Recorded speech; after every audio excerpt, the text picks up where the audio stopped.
Hello' friends, স্বাগতম জনাইছোঁ Assam driving school YouTube চেনেলত। তো আজি মই আপোনালোকক ক'ম যে আপোনালোকে ৰাতি ট্ৰাকৰ মাজত মানে বহুত বেছি ট্ৰাক থাকিলে গাড়ী কেনেকৈ চলাব, বা আপোনালোকে ভয় কৰে নেকি ৰাতি ট্ৰাকৰ মাজত গাড়ী চলাবলৈ? তো যদি ভয় কৰে মোৰ এই ভিডিঅ'টো চাব। মই আজি আপোনালোকক কৈ দিম কি ট্ৰাকৰ পৰা বেছি ভয় নে বেলেগ গাড়ীৰ পৰা বেছি ভয়। তো বলক বহুত বেছি পলম নকৰি আমি আজিৰ ভিডিঅ'টো আৰম্ভ কৰোঁ। তো চাওক, ৰাতি মানে মই বহুতৰ মুখত শুনিছোঁ বা ৰাতি ট্ৰাকৰ কাৰণে হাইৱেত গাড়ী চলাব নোৱাৰি বা ট্ৰাকে ৰাজা বুলি কয়। তো এইটো যদি ভাবি আছে, আপুনিও ভাবি আছে, তো বহুত বেছি ভুল ভাবি আছে।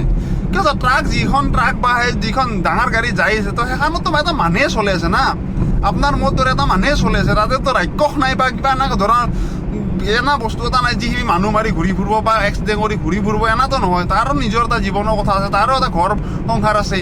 তো এনা নহয়, তো সেইটো নাভাবো, সেইটো আপোনালোকে ভুল ভাবিছে কি ট্ৰাকে বহুত বেছি এক্সিডেণ্ট কৰি ঘূৰি ফুৰে। ট্ৰাকে সৰু গাড়ীক বচাব যায়, ট্ৰাকৰ এক্সিডেণ্ট হয়। ট্ৰাক যে খালত পৰে, ট্ৰাক যে ৰাস্তাত উল্টি থাকে, ট্ৰাক ডিভাইডাৰৰ ওপৰত উঠি যায় সৰু গাড়ীৰ কাৰণে।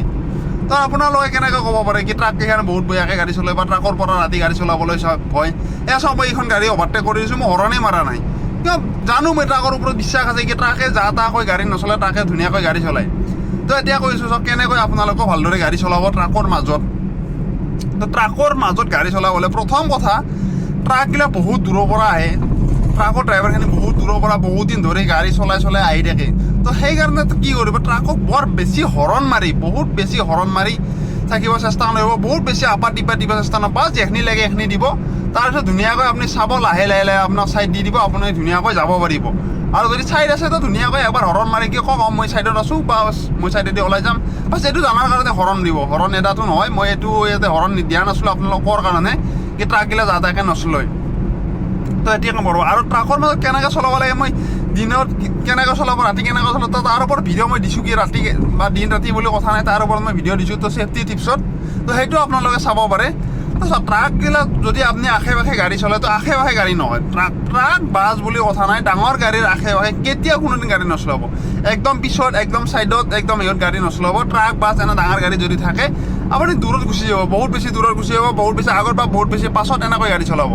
ট্ৰাক বাছৰ যদি আপুনি ওচৰে পাজৰে গাড়ী চলাই নহয়, তো সেইটোৱে বহুত বেছি বিপদ। কিয়নো ডাঙৰ গাড়ীৰ ড্ৰাইভাৰজনে আপোনাক দেখা নাপায়, ট্ৰাকৰ ড্ৰাইভাৰজনে আপোনাক দেখা নাপায়, দেখা পোৱাটো বহুত বেছি টান হয়। তো সেইকাৰণে আপোনালোকে সেইটো ভুল নকৰিব, সেইটো ভুলে বহুত বেছি ডেঞ্জাৰ। তো এতিয়া কৈছোঁ চাওক, ৰাতি যদি আপুনি ধুনীয়াকৈ এনেকৈ গাড়ী ট্ৰাকৰ মাজত গৈ থাকে, তো আপোনালোকে আপাৰ টিপাৰ কৰি আপুনি সেইটো কাম নকৰিব। সেইটো ক'লোৱে মই আপোনালোকক, বহুত বেছি ওচৰত নচলাব। তো ধুনীয়াকৈ আপোনালোকে গৈ থাকিব। আৰু এটা কি ভুল ভাবে, দুখন ট্ৰাক একেলগে যায় বা তিনিখন চাৰিটা একেলগে যাই আছে, ছাইড দিব নিবিচাৰে বুলি। তো এইটো আপোনালোকে ভুল ভাবি আছে। তো এইটো কথা মই আপোনালোকক কৈছোঁ চাওক, ছাইড কেনেকৈ দিব? দুখন গাড়ী যি আপোনালোকে একেলগে যাই দেখা পায়, তো তাত ছাইড দিয়াতে কি হয় জানেনে, দুখন গাড়ী যেতিয়া লোড থাকিব, বহুত বেছি লোড থাকে ট্ৰাকত, আপোনালোকে গম পায়। তো দুখন গাড়ী যেতিয়া লোড থাকিব নহয়, তো লোড থাকিলে কি হয়, এখনে অভাৰটেক কৰাৰ সময়ত অলপ সময় লাগে। আৰু সেই সময়তো আপোনাৰ দুৰ্ভাগ্য, সেই সময়ত আপোনালোকে যাই পায়। তো সেই সময়ত যাই পেলাই কি হয়, এতিয়া অভাৰটেকটো নকৰাকৈ এৰি দিব নোৱাৰে, কৰিব লাগিলেও সময় অলপ বেছি লাগে। তেতিয়া আপোনালোকে ভাবে কি ট্ৰাকগিলা ছাইড নেদে, অভাৰটেক নকৰাকৈ আহিলেও গাড়ীখনৰ দিগদাৰ। তো এই ওজন গাড়ীগিলা মানে বহুত বেছি লোড থকা গাড়ীগিলা অভাৰটেক কৰাৰ সময়ত অলপ বেছি সময় লাগে। তো আমাৰ এই 4 চকা সৰু গাড়ীৰ দৰে নহয়, এক্সিলেটাৰ হেঁচি দিছোঁ, গাড়ীখন ফৌচকৈ গুচি গৈছে। তো সেনা নহয়, ইমান লোড গাড়ী এখন অলপ টানি নিবলৈ গাড়ী ইঞ্জিনৰো জোৰ পৰে বা ড্ৰাইভাৰজনৰো অলপ কেপাচিটি লাগে। তো এনাহান কথা।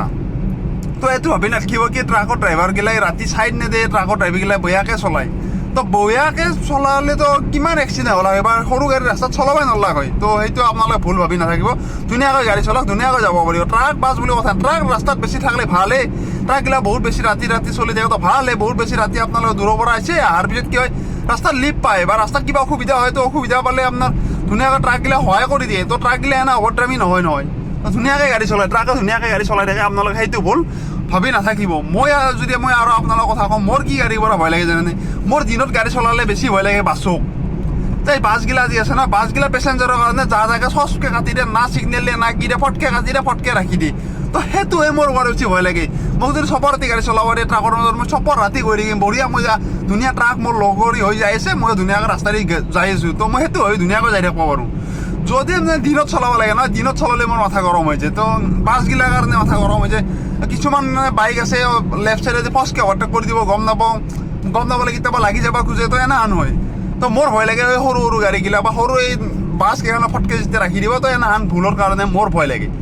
তো মই ৰাতি ট্ৰাকক কোনো ভয় নকৰোঁ। তো আপোনালোকে হয়তো গম পাইছে কি কথাষাৰ ৰাতি আপোনালোকে গাড়ী চলালে কি কৰিব বা ট্ৰাকৰ মাজত ৰাতি কেনেকৈ গাড়ী চলাব ট্ৰাকৰ ভয় আপোনালোকৰ আজিৰ পৰা হয়তো মনৰ পৰা গুচি যাব তো আশা কৰোঁ ভিডিঅ'টো ভাল লাগিছে যদি ভিডিঅ'টো ভাল লাগিছে এটা লাইক কৰি দিব যদি এনেকুৱা ধৰণৰ ভিডিঅ' চাব বিচাৰে আমাৰ চেনেলটো ছাবস্ক্ৰাইব কৰি কাষত থকা বেল আইকনটো প্ৰেছ কৰি দিব তো বাছ আজিলৈ মানে লগ পাম এটা নেক্সট ভিডিঅ'ত তেতিয়ালৈকে বাই বাই